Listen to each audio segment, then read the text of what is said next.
وعلیکم السلام ورحمۃ اللہ وبرکاتہ۔ اللہ رب العالمین خیر و عافیت میں رکھے۔ سوال واقعتاً بڑا ہی اہم ہے کہ اگر کسی نے جھوٹی قسم کھائی اور بعد میں اس کو اس بات کا احساس ہوا اور وہ توبہ کریں اس پر، تو کیا توبہ کے ساتھ ساتھ قسم کا کفارہ بھی ادا کرنا ہوگا یا صرف توبہ ہی کافی ہوگی؟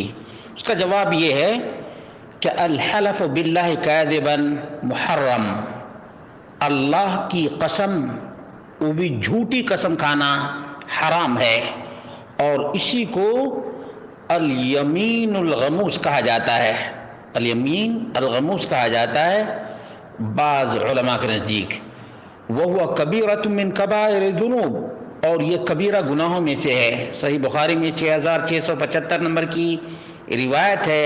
عبداللہ بن عمرو بن عاص رضی اللہ عنہما بیان کرتے ہیں کہ نبی اکرم صلی اللہ علیہ وسلم نے فرمایا، الکبائر الاشراک باللہ، بڑے بڑے گناہ اور پاپ میں سے پہلا پاپ جو سب سے بڑا ہے وہ اللہ کے ساتھ شریک ٹھہرانا، وعقوق الوالدین، والدین کی نافرمانی کرنا، وقتل النفس، اور کسی کو ناحق قتل کرنا، والیمین الغموس، اور جھوٹی قسم کھانا۔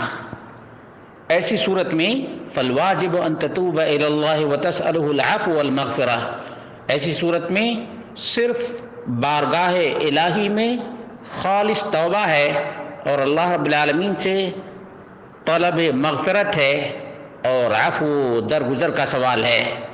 وتعزم على عدم الحلف كاذبا مرة أخرى، اور اس بات کا عزم مصمم ہو کہ آئندہ جھوٹی قسم نہیں کھائے گا۔ وهذه اليمين الكاذبة لا كفارة فيها عند كثير من أهل العلم، اکثر علماء کے نزدیک جھوٹی قسم کے لیے صرف توبہ ہے، کفارہ نہیں ہے۔ لأنها أعظم من أن تكفر، کیونکہ یہ کفارہ سے کہیں بڑا ہے۔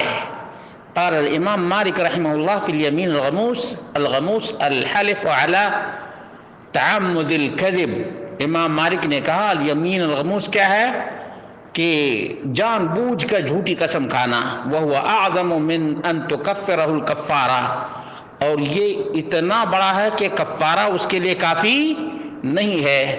التاج والاکلیل جلد نمبر 4 صفحہ نمبر 406، اور اسی طرح سے المدونہ میں بھی ہے جلد نمبر 1 صفحہ نمبر 577۔ تو معلوم یہ ہوا کہ جھوٹی قسم کھانا حرام اور ناجائز ہے، اور یہ اس قدر بڑا پاپ ہے کہ اس کے لیے کفارہ کام نہیں دے گا، بلکہ اس کے لیے توبہ نصوح کی ضرورت ہے، خالص توبہ کی ضرورت ہے۔